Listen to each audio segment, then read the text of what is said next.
Good morning. Welcome to HCCAI conference, and glad to meet you virtually. My presentation topic today will focus on applying artificial intelligence to improving precision medicine. And we know artificial intelligence has improved drastically in the last 10 years. However, for healthcare, it faces three unique challenges. The first challenge is typically for one disease, we cannot collect sufficient label data for training.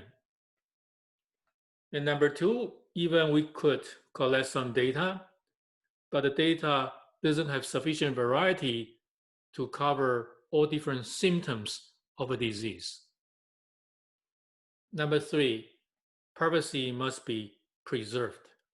And there are several privacy regulations we must comply. In the past 100 years, healthcare has improved dramatically in many areas, including medical facility, surgical process, medical knowledge, and the medications itself. And the human's life expectancy increases from about 50 years to more than 75 years. But we look at the diagnosis and treatment process, it's still rather reactive. If a person is in a healthy state, that person wouldn't go to see a doctor. When the person suffers from some symptoms, he or she may do some pre-screening, and if the situation worsens, then the patient may make an appointment to see a doctor. When the patient eventually sees a doctor, the doctor may not be able to do a diagnosis based on the symptom probing, and the patient is referred to do additional lab tests. And that would take a few days to see the outcome, and the patient will go to visit the doctor to get a final diagnosis and also treatment. And one major shortcoming, not only delay, but also there's no feedback loop in the current process. For example, like drug effectiveness is not monitored in real time, and drug interactions with existing medications is pretty much not tracked. So this problem needs to be for sure remedied. To shift the paradigm from reactive medication to proactive, we like to be able to collect data from every individual. And before time X, when a person entered the sub-health state, we could already done a risk assessment and invite the potential patient to come into hospital to do diagnosis and the treatment. And this can be much more effective. And technologies today are ready to perform this paradigm shift.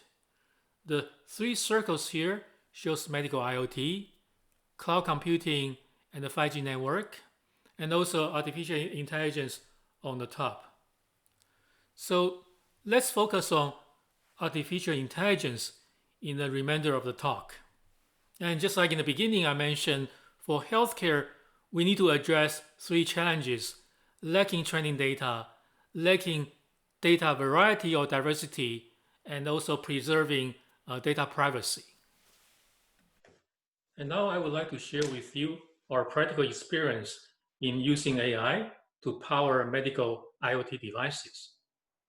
In 2013, we entered a competition sponsored by S-Prize Foundation and the Qualcomm. The mission of the competition was to develop a lightweight device, and the portable can be used by any family members. And the device should be capable of diagnosing 13 diseases and also continuously monitoring 5 major vital signs. The screen now presents our tricorder device. Let's open it up. It consists of 4 major components. At the center is Symptom Checker. On the left-hand side, blood, urine, breath sense. On the right-hand side, optical sense, currently capable of diagnosing skin diseases and the attest media. At the bottom, we have vital sense and continuously monitor vital signs and also being able to diagnose hypertension, atrial fibrillation, and other diseases.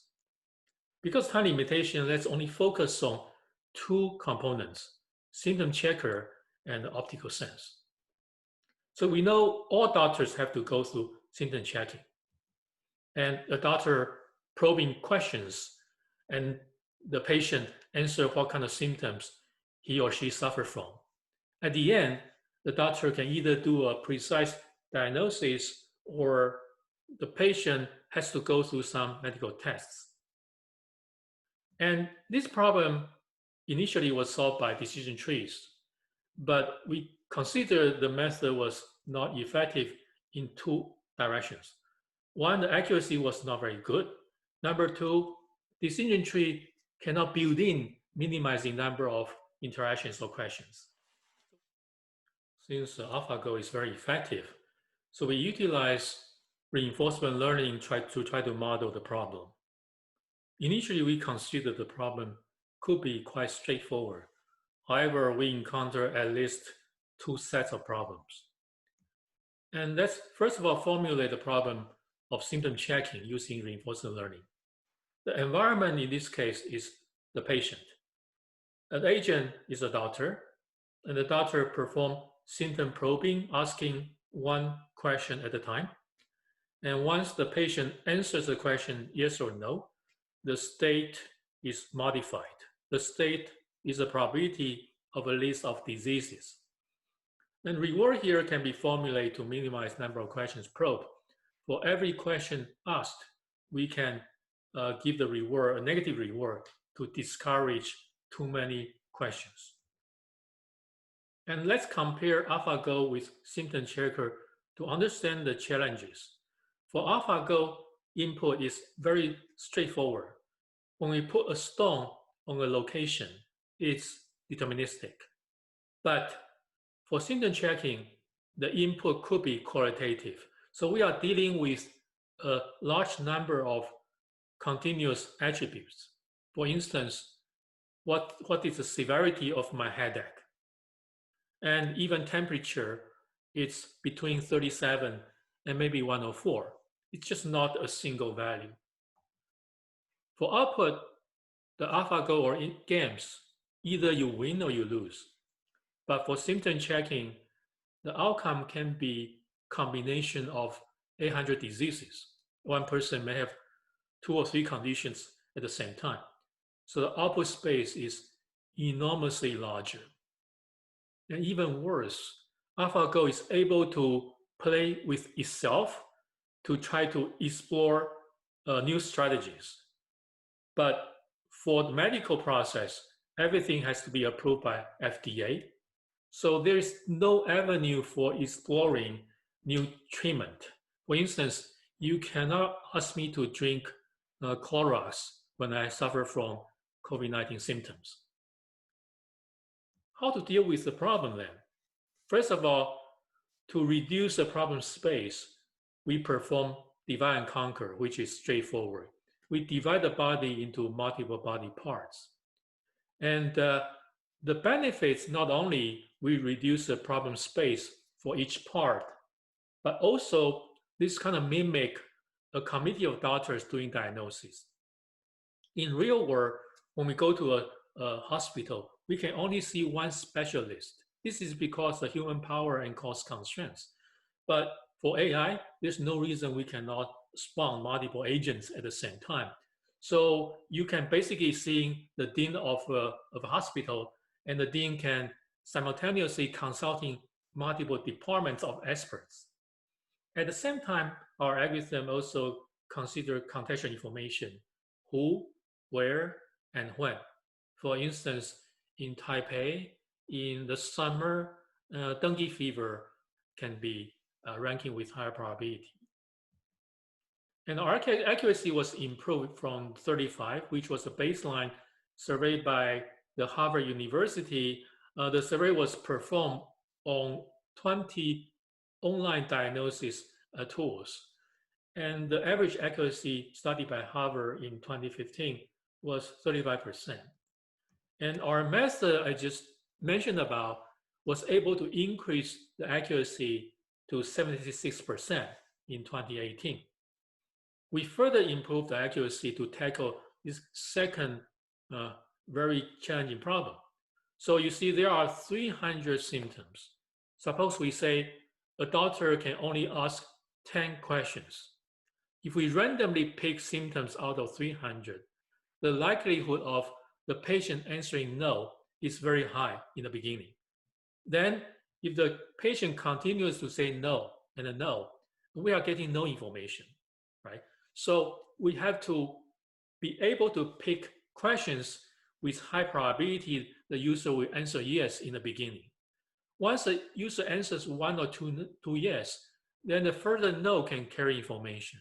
But if you have 3 no's in a row, basically we are getting nothing. And in a NIPS paper 2 years ago, we published an algorithm which we can maximize the likelihood the user will say yes. So once the user has already said yes, using correlation, we can reorganize the space. So thereby, when we try to probe the next question, the process can be much more effective. By using this new method called refill, the accuracy was further improved to 85%. And 85% is considered pretty high without any lab tests, right? So if someone has flu symptom, this person may have flu, may have other issues or COVID-19. So flu itself, flu symptoms themselves cannot reach a precise diagnosis. Further lab tests must be performed. So we have been working on suggesting lab tests and experimenting with local hospitals, and those are quite successful. So this is kind of sidetrack. Using reinforcement learning, not only AlphaGo has been very successful, but all the game playing scenarios have achieved very outstanding results. And last year, and when DARPA was interviewed about whether AI can take over pilots, and DARPA basically saying no, AI was not ready to do that. And but however, Elon Musk last year saying, well, US military F-35 have no chance against a drone remotely piloted by a human. And this actually happens just about 2-3 weeks ago. A small company using reinforcement learning competing with real pilots on an F-16 simulator, and AI 5 and pilots 0. If you are interested, you can search on the internet for the article. So now let's look at optical sense. We can use cameras to diagnose skin diseases or otitis media. Otitis media is a kind of inner ear infection, and the symptom has different variety. So therefore, for junior doctor, it's kind of challenging to detect. The average accuracy for a human physician is about 85%. So initially, we consider this problem to be quite straightforward, right? You ask doctors to annotate eardrum data, and on the left-hand side is the normal eardrum, negative for otitis media. On the right-hand side, there are some positive ones. And we collected about 1,000 training instances. And the doctor in the local hospital helped us to further improve the accuracy by doing annotation and the segmentation. So this is a baseline result. We just put in the data into AliceNet, and we got 75% accuracy. This is back in 2015. And the doctor told us what features to look into. So our engineers performed some segmentation, adding features, and we were able to improve accuracy to 80%. Then pretty much we stuck. At the point we were thinking maybe we have to just getting even more training data. So asking doctor to collect label instances. But the process is very labor intensive. So our engineer considered maybe we can co-train with internet images. And there are so many arbitrary internet images, including cars, elephants, and the bugs, red wine, and latte, and so on and so forth. But surprisingly, and our accuracy was boosted from 80% to 91%. And this is a very early attempt of using transfer learning in the medical domain. And we want to further understanding why this improvement has achieved. So this is a paper published by Adjunct's team in 2009. And this shows different layers of neurons on a deep learning hierarchy learns different kind of features. At the base layer, even let's say the target semantic or faces, scars are vastly different. The base layers seem to be similar because we are doing edge detection, contour, and maybe colors. And in the middle layer, and we can see parts of the target semantics. For instance, if we look at the face, and then you see nose and the mouth and the eyes. And likewise, for cars, we can see wheels and the car doors and so on and so forth. So that's straightforward. The lower layer features we can borrow from other images, although those images are not really Odysseus media. It has nothing to do with medicine. But how about middle layer, those neurons? So in poetry, we know we can use a simile, right? Explicit simile saying, well, the ocean is as blue as sky. And here, these explicit similes seem to apply. So on the left-hand side, we see this normal eardrum. And then we look at the middle layer neurons to see which neurons got turned on. And the amoeba and the bus were turned on. On the right-hand side, we see otitis media eardrums with different kind of symptoms. The second column shows the redness, maybe bleeding, internal bleeding. Then the red silk and red wine got turned on. And not to ruin your appetite, on the right-hand side, a certain eardrum with pus, and it really looked like the milk on the surface of a cup of latte. Yeah. So this is quite intriguing, and we can not only borrow the low layer features, but also doing sort of analogy utilizing middle layer neurons. So for small data, transfer learning seems to be effective, but not for every single diseases. And for otitis media, it seems to be very effective. But for skin diseases, we can only improve the accuracy by maybe about 2 to 3%, because for skin diseases, yes, lower layer codebook could be helpful, but we couldn't get this explicit similes going in the middle layers. And if you look at the patterns of skin diseases, you probably can figure out why. And there are other methods like data augmentation. Maybe you should annotate more data or simulate more. And shortly, I would tell you, those methods may not be very effective. And the second problem we enumerate in the beginning is lacking data diversity. And you look at otitis media, there are different kind of appearance of earness, right? If you only have this redness one, and there's no way you can detect other kind of appearance of the same disease. And can GANs be effective? The answer is probably not. And so we'll cover something called knowledge-powered GANs. And then finally, we will touch upon data privacy. So with a set of long S-rays, and we try to train an engine to detect 4 different thoracic diseases. So initially, we consider the number of training instances to be insufficient. So on the left-hand side, the first column shows the real images. And then we say, okay, maybe we should use GAN to generate more training data.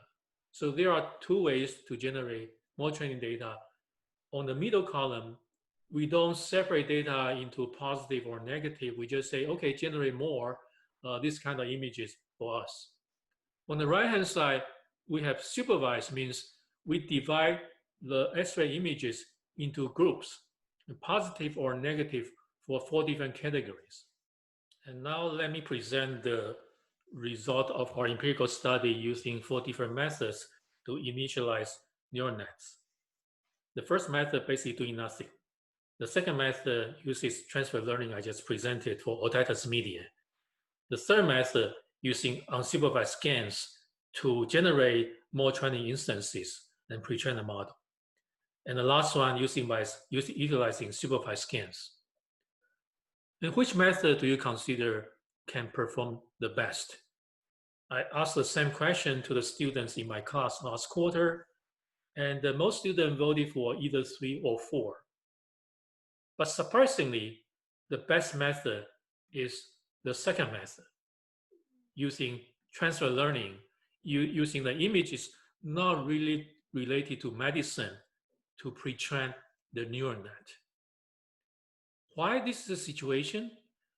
Because GANs may produce noisy data, and noisy data, it turned out to be counterproductive. Let me now use a simple example to illustrate the shortcomings of GANs, and then presenting our solutions. If we try to use GANs to generate a whole category of roses, and but only give GANs red roses, there's no way GANs can generate other color, valid color roses like black, blue, ivory, orange, and so on and so forth. And this is because GANs would treat the red roses as real images, and other colors will be treated as fake images and rejected. And unfortunately, these different colors of roses, they are disjoint in the distribution space. So there's no way to be able to converge into one distribution. And we modify GANs to be able to do two things. One is we want to guide the generator to explore different colors productively, right? And this can be done by supporting GANs with Wikipedia definitions. And the second important guidance is we want to allow the discriminator to tolerate diversity reasonably. There are some colors never seen on roses, and those colors shouldn't be simulated. Those colors should be rejected.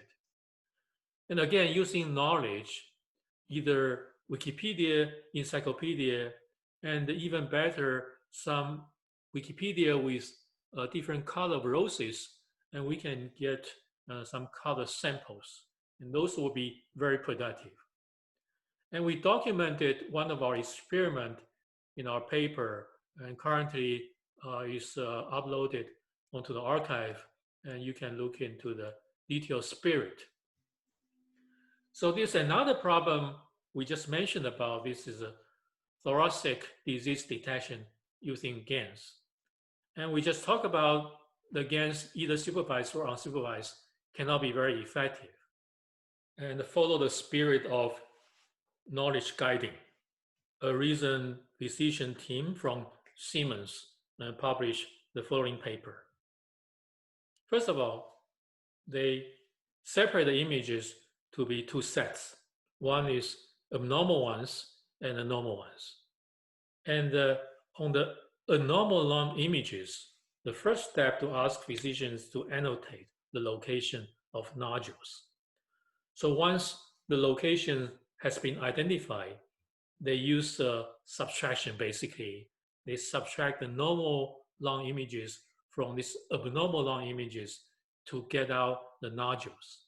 At the same time, they can also utilize segmentation tools to segment out the nodules, and using signal processing and producing even further varieties of different nodules.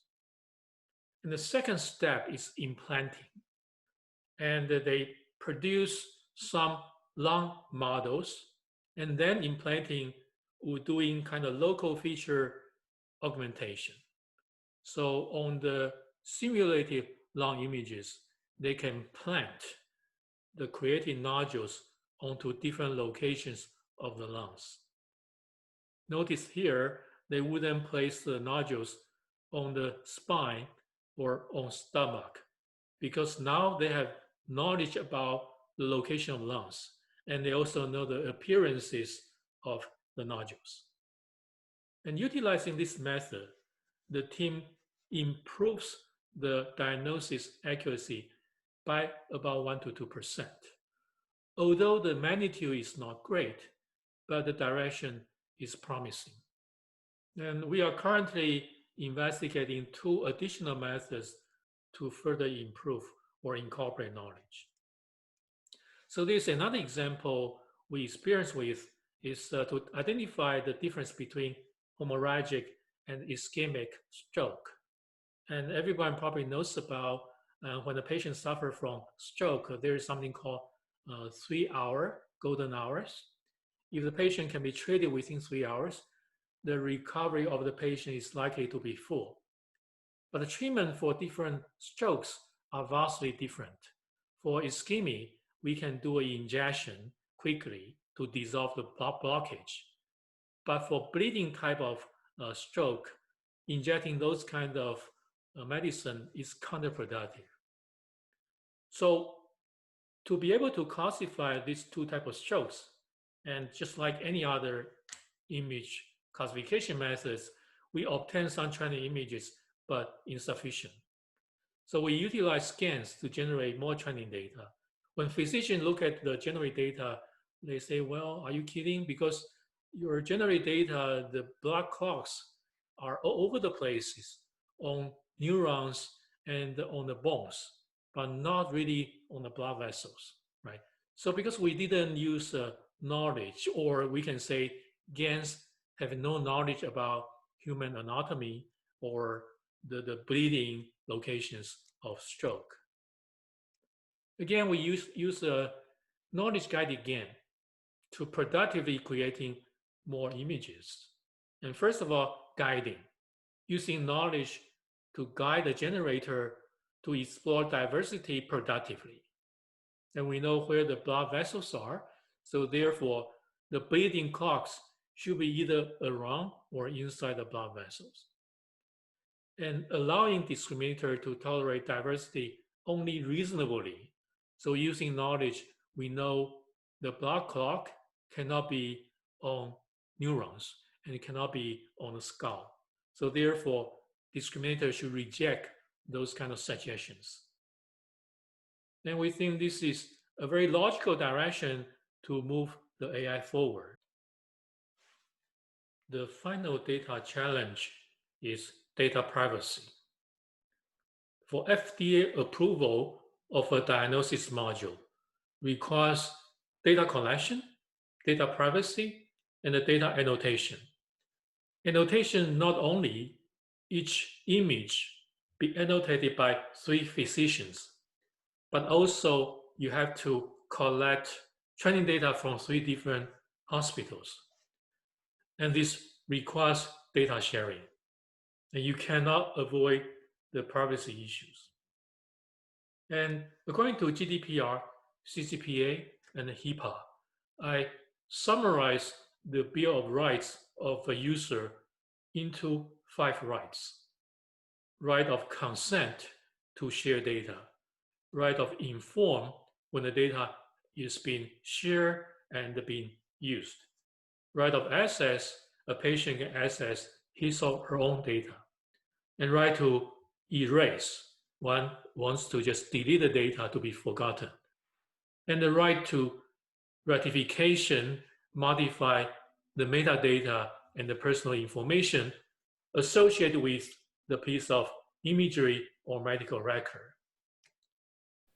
And privacy preservation is just not merely a set of rules. And the critical thing is all regulations require provability and public auditing. For instance, if I share a piece of medical data with a hospital and then I ask for deletion, and the hospital may say, well, I have never received your request. The second scenario is a user revoke his contract, decide not to share, but the data has already been shared with another hospital. So we need to be able to prove the sequence of events. Before presenting our Soteria architecture, which is a joint effort between DeepQ, Stanford University, and the National Taiwan University, I'd like to be able to briefly summarize a very important property of distributed system. The theorem was developed by Professor Eric Brewer at UC Berkeley. The CAP theorem, C stands for consistency, A, availability, and the P stands for partition tolerance. For Bitcoin, it picks AP over C. The reason is the Bitcoin has to be available all the time to all the users. Number two, when your computer shuts down, it shouldn't affect my computer's operation, so therefore must be partition tolerance. For a banking system, they don't quite care about a partition situation. If there is a partition happens, they just shut down the entire system. But they want to ensure consistency and availability. When we would like to accomplish all three properties together, and we constructed a ledger with multiple layers. The first layer is a public chain, which can be accessed by anyone to do public auditing. So a public chain like Ethereum is good enough. Although you may argue Ethereum, the throughput may not be high, and the latency is also very high. But our second layer remedies the problem of the first layer. We have a CA blockchain, guarantees high speed and high throughput and low latency. By combining the two, we hash the root block on the second layer sidechain onto the primary chain. So therefore, if anything on the secondary sidechain get modified, and you can access the main chain to find out the situation. And the user can always go to the main chain to audit all the transactions. The third layer is a smart contract and composed between data owner and the data custodian. And for detailed description of the Soteria system, please refer to our paper and my upcoming keynote at IEEE Infrastructure Conference. So we pause at this point. For precision medicine, data is critical because AI is data hungry. We talk about data volume, diversity, and security. And the next two topics I'm going to cover is precision surgery, and then we talk about future work. Precision surgery is not only an AI effort, but also recently we incorporate VR and AR into surgery planning and even the surgery operation itself. About 2 years ago, Stanford was very interested in the development in the VR AR area. So we hosted a panel inviting all the AR VR vendors to have a very interesting discussion. Then let me play a video. We collaborate with a surgical theater to illustrate how AR, VR can help to improve a surgery successfully, and at the same time, how AI can help.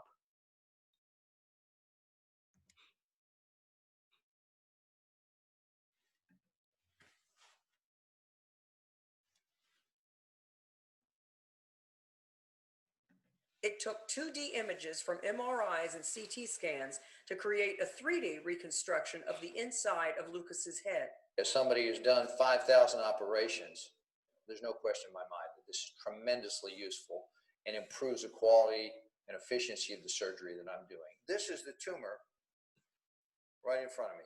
Dr. Martin virtually toured Lucas's brain before surgery with hand controllers and a headset. He saw the tumor was wrapped around the carotid artery. It's extremely helpful to explore it in 3 dimensions, almost walking around it so that you can see the angles, the proximities, the relationships between normal structures and the abnormality. Someday, Dr. Martin sees residents like these perfecting virtual reality surgeries before ever getting into an operating room. I'm Marty Salt reporting. Constructing a VR model for brain involves in 2 steps. The first step is to combine CT scan, MRI, and MRA into a 3D model. And this step requires precise image location registration. Traditionally, this is facilitated by human, but we like to be able to accomplish using AI. The second step is then converting 3D model into VR format. And since VR has to support real-time interactions of the user, and the rendering speed must be very fast, up to 60 frames per second. Once the model has been constructed, a surgeon can do pre-surgery planning. A good plan can reach the tumor in minimum distance, at the same time avoiding hurting the benign structures in front of the tumor.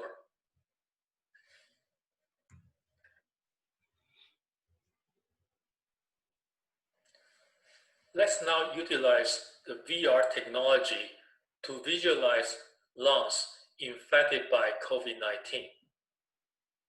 And in this rendering, the blue color vessels and the white colors signify normal tissues.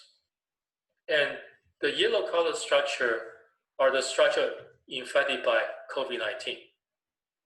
By conducting this visualization, we can do diagnosis very precisely. Number 2, we can see the damage very clearly as COVID-19, even the patient recovers from it, and some tissues may suffer from permanent damages.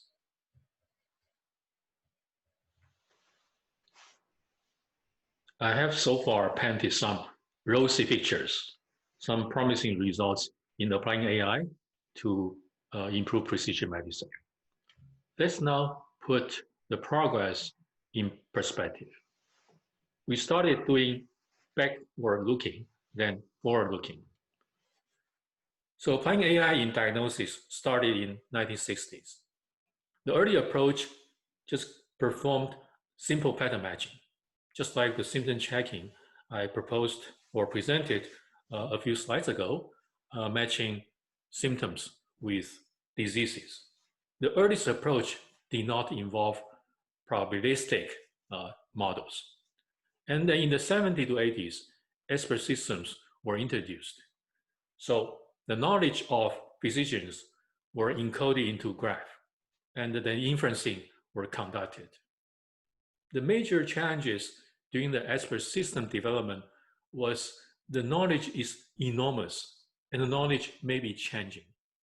So conducting such a kind of building such a system becomes quite challenging. And in the 80s and to the 2012, and the scientists realized to face those challenges, resolve those challenges, tools must be enhanced. So algorithms were improved to deal with missing data, dealing with uncertainty, and also, more importantly, all the diagnosis must be able to be explained. So causal reasoning was researched.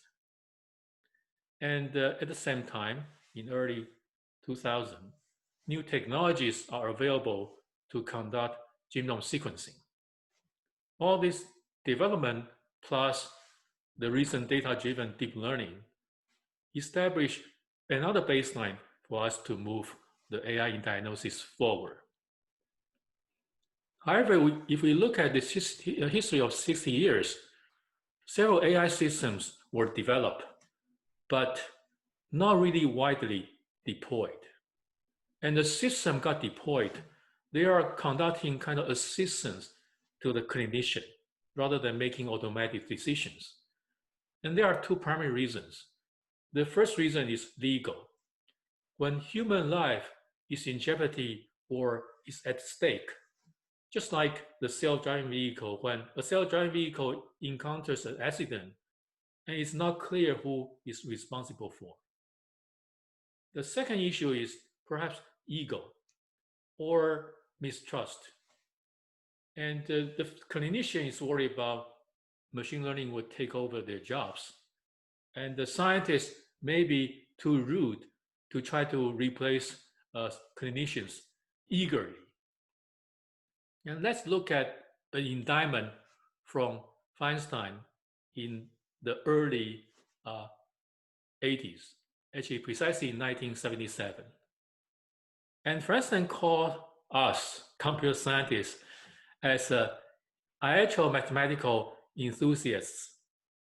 And the indictment saying we fantasizing applying mathematical models to cure, but neglecting basic clinical challenges. And perhaps the most shocking aspect is we as computer scientists may always confuse between clinical reality and the abstract imagery. So we are building models, but avoiding constraints of reality and demand. Instead of we force reality to adapt itself to fit our models. Although Feinstein's indictment seems to be a bit harsh, but in reality, it's not untrue. Let me share with you our deployment experience on our Symptom Checker at 2 local hospitals. So recall that Symptom Checker, after probing patient symptoms, we either derive a list of diseases or we suggest further medical exams like blood work. And the hospitals are pleased to see a list of diseases get predicted. The major reason is a physician is typically only specializing in 1 or 2 diseases. But by flagging low probability but high risk potential diseases, e.g. cancer, and the physician can refer the patient to see other specialists. However, for suggesting medical exams, the hospital is not well received for a crucial reason, because a medical test needs to consider a patient's conditions and side effects, schedule, and the cost. All these factors can be time dependent or hospital dependent. Therefore, it's impossible to have a model to fit our situations. And I think the comment we will receive regarding technical challenges for precision diagnosis and treatment, we are again recapping our 3 challenges of no big data, lacking data diversity, and data privacy. Especially for data diversity, if we like to simulate more training data, we have to incorporate knowledge into the simulation. And for precision surgery, VR and AR, we have to combine with AI. I mentioned about modeling hearts and the lungs could be more challenging than stationary organs like spine and the brain. And AI can facilitate image registrations from multiple sources. And automatic surgery planning is critical. And nowadays, for a very experienced surgeon to do a surgical planning takes about 6 hours. Suppose based on all the medical records and the surgery histories, a physician can matching the symptoms of a patient with existing patients or old patient records. And from the successful surgical process, and this kind of a second opinion system or surgery planning suggesting system can provide a template for the physician to modify. And as our discussion with the UCLA and the Stanford surgeons, they consider this can reduce their planning time from 6 hours to perhaps 1 to 2 hours. And their time can be freed up to conduct online second opinion. And that could be an interesting business model. And finally, of course, if we can combine planning with the real surgery, right? If we can conduct surgeries in a simulation model, and then the simulation can become real surgical process in reality, and that will be really effective. And I think our partners has been working with Da Vinci robotic surgery system to try to make it a reality. The state of applying AI to medicine can be characterized by Yoshi Bengio's keynote in the last year's New York IPS conference. In that keynote, Bengio divides our deep learning system into two parts, System 1 and System 2. We are currently only working on System 1. Then System 1 only model humans' perception and unconsciousness. The current limitations of System 1, including requiring large amount of data, and also the System 1 suffer from lacking robustness. When we change image a little bit or introducing some noise, classification accuracy would drop significantly. The second problem is lacking explainability and cannot conduct reasoning or causal analysis. Explainability is extremely critical in medicine. No physicians nor FDA would accept a black box solution. Finally, lacking auto-distribution generalization, which we already covered, we need to conduct knowledge-guided simulation to make sure the training data can be comprehensive. So what is the remedy to fix all these issues? So Bengio suggests we need to develop System 2.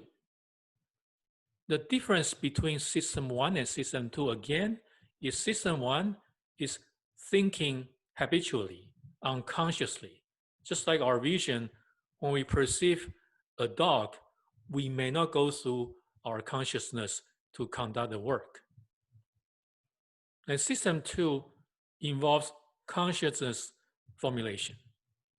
And Bengio suggests either we start afresh from high-level cognition, or maybe we can band-aid System 1 to develop consciousness. I myself prefer the first approach. Band-aid can never work effectively.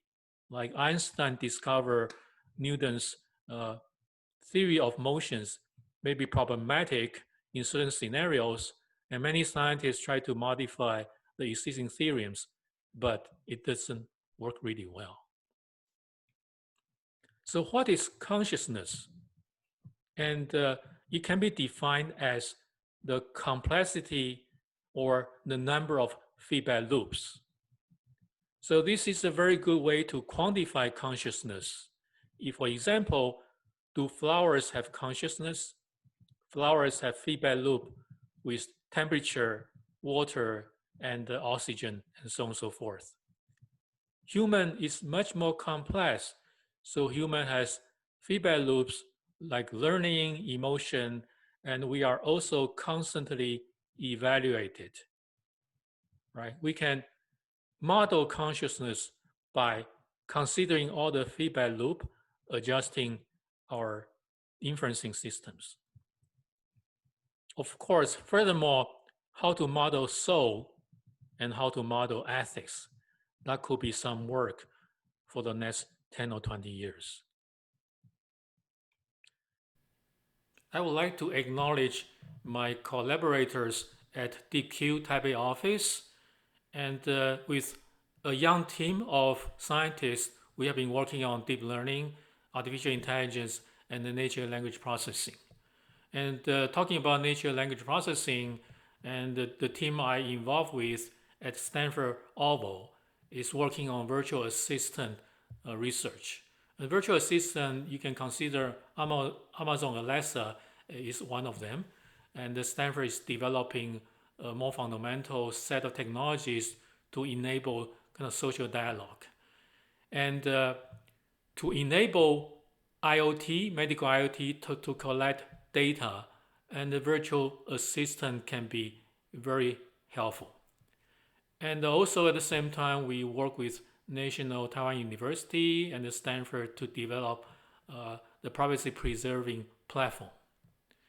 And the final slide lists relevant publications.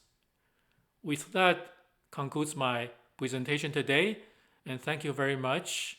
And we open up now for your questions.